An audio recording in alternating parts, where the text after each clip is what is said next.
আসসালামু আলাইকুম সবাইকে।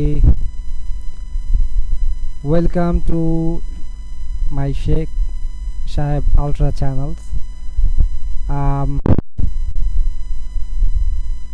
অত্যন্ত আনন্দের সাথে এবং এক্সাইটমেন্টের সাথে জানাতে চাই যে আমি হচ্ছে sports related video reaction start করতে যাচ্ছি, এবং এটা ছিল ধরে নেন আজকের প্রোমো অর ট্রেলার। পিকচার আবে বাকি হ্যাঁ বস। ফুল এনার্জির সাথে আসতে যাচ্ছে সামনের আপকামিং সব সুপার সুপার রিয়াকশন ভিডিও, এবং আমি আমার বেস্ট ট্রাই করব আমার নলেজ থেকে। আমার এই যাবৎকাল স্পোর্টসের সাথে আমার অনেকগুলো সময় কেটে গেছে, আমার জীবনের ভ্যালুয়েবল সব টাইমগুলো। সো আমি প্রফেশনাল অ্যাথলেট ছিলাম, হয়তো অ্যাচিভমেন্টের খাতা অনেক বড় কিছু ওরকম অ্যাচিভ করতে পারিনি। তার ব্যাকআপ দ্য স্টোরি অনেক কিছু আছে। কোনো একদিন যদি সাফল্যের একটা শিখরে ওরকম ভালো কোথাও পৌঁছাতে পারি, ডেফিনেটলি সবার সাথে শেয়ার করব। তো এটা ব্যাক অফ দ্য এন্ডেই থাক, ব্যাক অফ দ্য মাইন্ডে, বিহাইন্ড দ্য সিনেই থাক।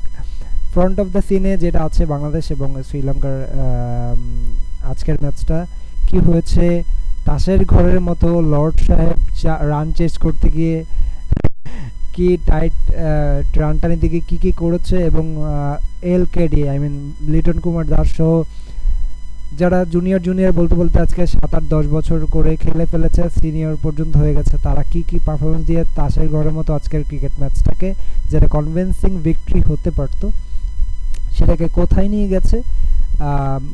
কত সুন্দর একটা কনভিন্সিং ভিক্টরি হতে পারতো বাংলাদেশ ক্রিকেটের জন্য আজকে, সেটা আপনারা দেখেছেন। সেটাকে কি করে দিয়েছে, স্টার্ট করেছিল আমাদের লর্ড সাহেব, I mean Najmul Hossain Shanto, mister Don gone for the day.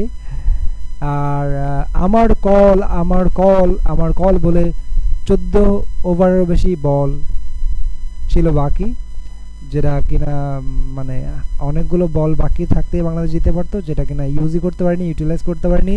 And hats off from my side to mister Jaker Ali Anik.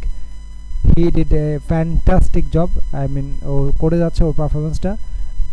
Best of luck to him and see you then next match.